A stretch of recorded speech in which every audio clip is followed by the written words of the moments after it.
नमस्कार, स्वागत आहे हर्षदास किचनमध्ये। आज मी तुमच्यासाठी घेऊन आले आहे एकदम हटके आणि झणझणीत रेसिपी रस्सम वडा। दक्षिण भारतातील ही सुप्रसिद्ध डिश आपण आपल्या घरच्या स्वयंपाकघरात अगदी सोप्या पद्धतीने करू शकतो। गरमागरम सूप सारखा रस्सम, त्यात भिजलेले मऊसर वडे, वरून मस्त अशी कोथिंबीर, मसाल्याचा सुवास आणि प्लेटभर खमंगपणा। एकदा खाल्लं की पुन्हा पुन्हा आठवणारं हे कॉम्बिनेशन आज मी तुम्हाला अगदी टिप्ससह दाखवणार आहे। चला तर मग उशीर न करता सुरू करूया हा जबरदस्त रस्सम वडा। सर्वात आधी वड्यासाठी लागणारे साहित्य बघूया। तर त्यासाठी आपल्याला उडदाची डाळ लागणार आहे। तर 1 वाटी उडदाची डाळ 5 ते 6 तास भिजत घालायची आहे। त्याचसोबत आपल्याला लागणार आहे कढीपत्ता। कढीपत्ता इथे बारीक चिरून घेतलेला आहे। अद्रक लागणार आहे, तो सुद्धा बारीक चिरायचा आहे। आणि हिरवी मिरची, ती सुद्धा बारीक अशी आपल्याला कट करून घ्यायची आहे। आणि सोबतच आपल्याला मीठ लागणार आहे। तर आता ही सर्व डाळ आपण वाटून घेऊया। डाळ वाटताना खूप जास्त पाण्याचा वापर करायचा नाही। सुरुवातीला डाळ पाणी न घालता वाटायची आहे। त्यानंतर आपल्याला अगदीच गरज लागली तर थोडंसं पाणी त्याच्यामध्ये घालायचं आणि परत डाळ वाटून घ्यायची आहे। सगळी डाळ मी अशीच वाटून घेते। बघा, इथे छान अशी डाळ वाटलेली आहे। अगदी कमी पाण्यामध्ये मी ही सर्व डाळ वाटून घेतलेली आहे। बघू शकता हे पीठ बरंच घट्ट आहे। तर ह्या पद्धतीने आपल्याला डाळ वाटून घ्यायची आहे। आता यामध्ये राहिलेलं साहित्य टाकून घेऊया। तर यामध्ये घालायचं आहे बारीक चिरलेला कढीपत्ता, बारीक चिरलेला अद्रक, बारीक चिरलेली हिरवी मिरची आणि चवीनुसार मीठ।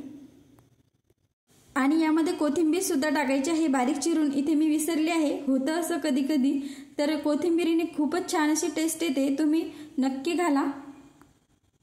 सर्व डाळ छान फेटून झाल्यानंतर 10 मिनिटांसाठी आपण साईडला ठेवून देऊया। तोपर्यंत आपल्याला रस्सम पावडर बनवायची आहे रस्सम करण्यासाठी। तर इथे आपण साहित्य बघूया। इथे 3 टेबलस्पून तूर डाळ घ्यायची आहे, 2 टेबलस्पून धने, 1 टेबलस्पून जिरे, 2 टेबलस्पून काळी मिरी आणि 10 ते 12 कढीपत्त्याची पाने। हे छान गरम झालेले आहे। त्यामध्ये आपल्याला तूर डाळ घालायची आहे आणि मंद आचेवरती छान अशी आपल्याला भाजून घ्यायची आहे। त्यामध्ये लगेचच आपल्याला काळी मिरी, धने, कढीपत्ता, जिरे हे सर्व टाकून छान असं भाजून घ्यायचं आहे। खूप छान असा सुगंध येत होता याचा। बघू शकता इथे छान असा मसाला सर्व भाजलेला आहे। तो आता एका ताटामध्ये काढून आपल्याला थंड करून घ्यायचा आहे। थंड झाल्यानंतर मिक्सरच्या पॉटमध्ये टाकून याची आपल्याला पावडर बनवून घ्यायची आहे। तर बारीक अशी आपल्याला सर्व पावडर याची बनवून घ्यायची आहे। बघू शकता इथे छान अशी रस्सम पावडर तयार झालेली आहे, किंवा तुम्ही मसाला काहीही म्हणू शकता। तर तुम्हाला जर खूप तिखट असं खायला आवडत असेल तर यामध्ये तुम्ही लाल सुक्या मिरच्या वापरल्या तरी सुद्धा चालेल। तर ही सर्व पावडर आपण वापरणार नाही आहोत, यामध्ये लागेल तशी आपण थोडीशी पावडर वापरणार आहोत फक्त। उरलेली पावडर तुम्ही जर पाण्याचा हात न लागू देता स्वच्छ अशा बरणीमध्ये भरून ठेवली तर फ्रीजमध्ये 1 महिनाभर आरामात टिकते। रस्सम बनवण्यासाठी लागणारे साहित्य आता आपण बघूया। तेल, चिंचेचे पाणी आपल्याला लागणार आहे, त्यामुळे मी चिंच भिजत घातले आहे। तर भिजल्यानंतर ते सर्व आतील पल्प मी काढून टाकणार आहे आणि त्याचं पाणी आपण यूज करणार आहोत।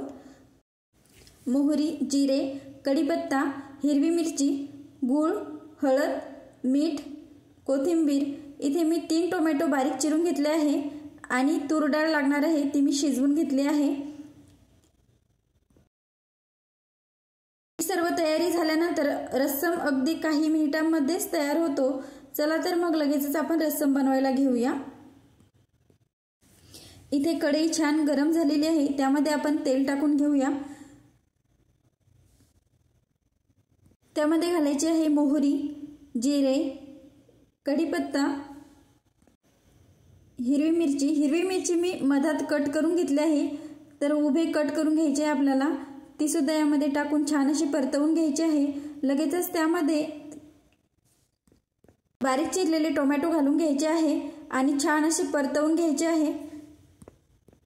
लगेचच त्यामध्ये चिंचेचे पाणी सुद्धा घालायचं आहे आणि ते सुद्धा मिक्स करून घ्यायचं आहे।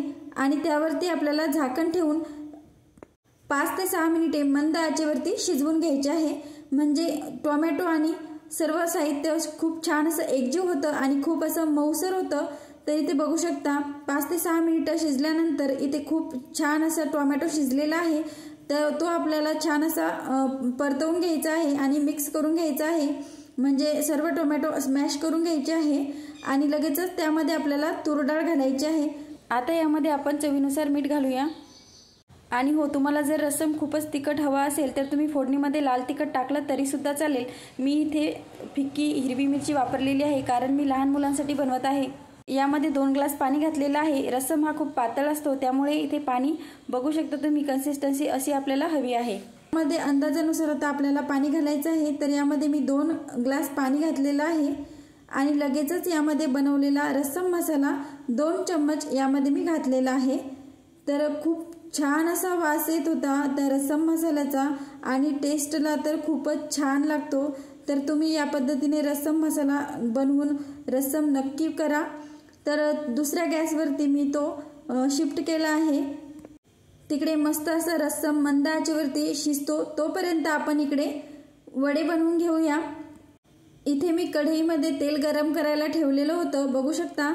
तर तेल आपलं तापलेलं आहे की नाही कसं बघायचं, तर त्यामध्ये आपल्याला अगदी छोटा गोळा टाकून बघायचा अगोदर। तर तो वरती आला, तर अगदी पटकन वरती आला तर समजायचं की तेल आपलं छान असं तापलेलं आहे आणि नंतर आपल्याला त्यामध्ये वडे सोडून घ्यायचे आहे। तर पाण्याचा हात घेऊन आपल्याला अगदी हलक्या हाताने त्यामध्ये वडे सोडून घ्यायचे आहे, बघू शकता। सुरुवातीला गॅस मोठा ठेवायचा, म्हणजे वड्यांना आकार छान येतो। माझा थोडासा घाई गडबडीमध्ये मी हा व्हिडिओ बनवलेला आहे, त्यामुळे तुम्ही आकाराकडे लक्ष देऊ नका, पण टेस्टला अगदी खूपच छान झालेले होते हे वडे। तुम्ही नक्की करून बघा, माझ्या मुलाला तर खूपच आवडलेत। तुम्ही असे सुद्धा मुलांसाठी बनवू शकता। जर मुलांसाठी बनवायचे असले तर तुम्ही छोटे बनवले तरी सुद्धा चालेल, पण रस्समसाठी हा वडा खूप मोठा असतो।